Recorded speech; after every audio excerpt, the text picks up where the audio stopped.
Hello friends, പുതിയ വീഡിയോയിലേക്ക് എല്ലാവർക്കും സ്വാഗതം. നമുക്കിന്നൊരു ഫിഷ് ബിരിയാണി ഉണ്ടാക്കിയാലോ? അതും റെസ്റ്റോറൻറ്റ് സ്റ്റൈൽ.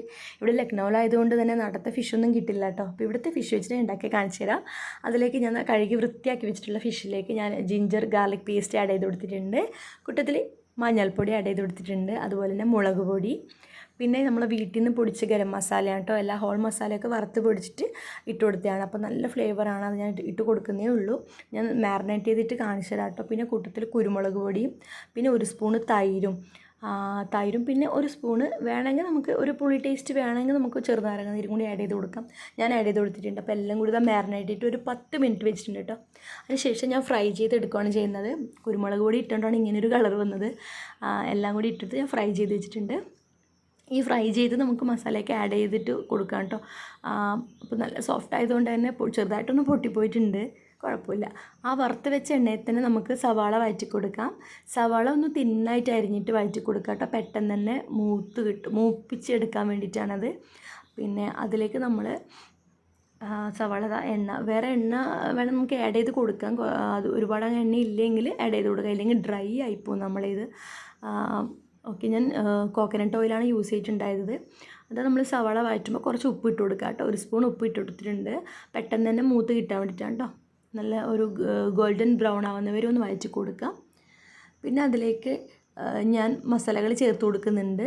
ആദ്യം തന്നെ കുരുമുളക് പൊടി, പിന്നെ മഞ്ഞൾപ്പൊടി, മുളക് പൊടി അത് കുറച്ചേ ഇട്ട് കൊടുത്തിട്ടുള്ളൂ. ഓൾറെഡി നമ്മളെ ഫിഷിൽ നല്ല മസാലയുണ്ട്. അപ്പോൾ ഞാൻ ഇതിലേക്ക് കുറച്ചേ ഇട്ട് കൊടുത്തിട്ടുള്ളൂ.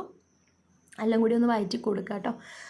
ഒരു പച്ചമണം മാറുന്ന വരെ ഒന്ന് വഴറ്റി കൊടുക്കാം. പിന്നെ അതിലേക്ക് ഞാൻ തക്കാളി പ്യൂരി ചേർത്ത് കൊടുക്കുന്നുണ്ട് കേട്ടോ. പേസ്റ്റാക്കിയിട്ട് ചേർത്ത് കൊടുക്കുന്നത്. അങ്ങനെ ആകുമ്പോൾ കുറച്ചും കൂടി നല്ല തിക്ക് ഗ്രേവി ആയിട്ട് കിട്ടും നമ്മുടെ ഒരു മസാല എന്ന് പറയുന്നത്. അത് തക്കാളിയുടെ പച്ചമണം മാറുന്ന വരെ ഒന്ന് വഴറ്റി കൊടുക്കാം. അതിന് ശേഷം ഞാനിതിലേക്ക് ഒരു സ്പൂണ് തൈരും അതുപോലെ തന്നെ ടൊമാറ്റോ കെച്ചപ്പും കൂടി ആഡ് ചെയ്ത് കൊടുത്തിട്ടുണ്ട്. കുറച്ചൊരു സ്പൈസി ടൊമാറ്റോ കെച്ചപ്പാണ്. അപ്പോൾ നമ്മുടെ റെസ്റ്റോറൻറ്റിലൊക്കെ കിട്ടുന്ന ഗ്രേവിക്കൊരു പ്രത്യേക ഒരു മധുരവും ഒരു പുളിയൊക്കെ തോന്നാറില്ലേ ഒരു മസാലയ്ക്ക്? ആ ഒരു സീക്രട്ടാണ് കേട്ടോ. ഒരു സോസ് ചേർക്കുന്നതുകൊണ്ടുള്ള സീക്രട്ടാണത്. അപ്പോൾ ഞാനത് കുറച്ചേ ചേർത്തിട്ടുള്ളൂ. അപ്പോൾ ഞാൻ അതും കൂടി ചേർത്തിട്ട് ഒന്നും കൂടി ഒന്ന് വഴറ്റി കൊടുക്കുന്നുണ്ട്. പിന്നെ നമ്മുടെ മസാല ഒന്ന് തിക്കായിട്ട് തോന്നുവാണെങ്കിൽ നമുക്ക് കുറച്ച് ചൂടുവെള്ളം ഒഴിച്ചു കൊടുക്കാം. തിളച്ച വെള്ളം ഒഴിച്ചു കൊടുക്കാം കേട്ടോ. ഞാൻ ഒഴിച്ചു കൊടുത്തിട്ടുണ്ട്. നമ്മുടെ മസാല കുറച്ച് തിക്കായിട്ട് തോന്നിയതുകൊണ്ട് ഒഴിച്ചു കൊടുത്തിട്ടുണ്ട് കേട്ടോ. എന്നിട്ട് കുറച്ചൊന്ന് വറ്റിച്ചെടുക്കുക. പിന്നെ അതിന് ശേഷം ഞാൻ മല്ലിയില ചേർത്ത് കൊടുക്കുന്നുണ്ട് കേട്ടോ. മല്ലിയില ചെറുതായിട്ട് അരിഞ്ഞത് ചേർത്ത് കൊടുക്കുന്നുണ്ട്. ഞാൻ വെള്ളം ചേർക്കുന്നത് ഇതിൽ കാണിച്ചിട്ടില്ല. വെള്ളം ചേർത്തിട്ട് വറ്റിച്ചെടുത്താണ് കേട്ടോ അടുത്തതായിട്ട് കാണിക്കുന്നത്. പിന്നെ അതിനുശേഷം ഞാനിപ്പം പറഞ്ഞ പോലെ മല്ലിയില ചേർത്ത് കൊടുത്തിട്ടുണ്ട്. പിന്നെ നമുക്ക് ഉപ്പൊക്കെ ഈ സമയത്ത് നോക്കാം, വേണമെങ്കിൽ ആഡ് ചെയ്ത് കൊടുക്കാം. അതിനുശേഷം ഞാൻ വറുത്ത് വെച്ച മീൻ ഇതിലേക്ക് ഇട്ട് കൊടുത്തിട്ടുണ്ട്. എന്നിട്ട് മീൻ അങ്ങനെ ഒരുപാട് ഡീപ്പ് ഫ്രൈ ചെയ്യേണ്ട കേട്ടോ. ഒരു ഷാലോ ഫ്രൈ ചെയ്തിട്ട് നമുക്ക് ഇട്ട് കൊടുക്കാം. ഈ മീൻ എന്ന് പറഞ്ഞാൽ ഭയങ്കര സോഫ്റ്റാണ്. അതുകൊണ്ട് അങ്ങനെ ഡീപ്പ് ഫ്രൈ ആയാലും കുഴപ്പമൊന്നുമില്ല. പിന്നെ ഇതാ ചോറിന് വേണ്ടിയിട്ട് വെള്ളം ഒഴിച്ചിട്ട് തിളച്ചതിന് ശേഷം നമുക്ക് പട്ട, ഗ്രാമ്പു, ഏലക്ക പിന്നെ ഇതൊക്കെ ഇട്ട് കൊടുത്ത് കുരുമുളക്, ഹോളായിട്ടുള്ള കുരുമുളകൊക്കെ ഇട്ട് കൊടുത്തിട്ടുണ്ട്. ആ വെള്ളം തിളയ്ക്കുമ്പോഴാണ് അരി ഇട്ട് കൊടുത്തിട്ടുണ്ടായിരുന്നു കേട്ടോ.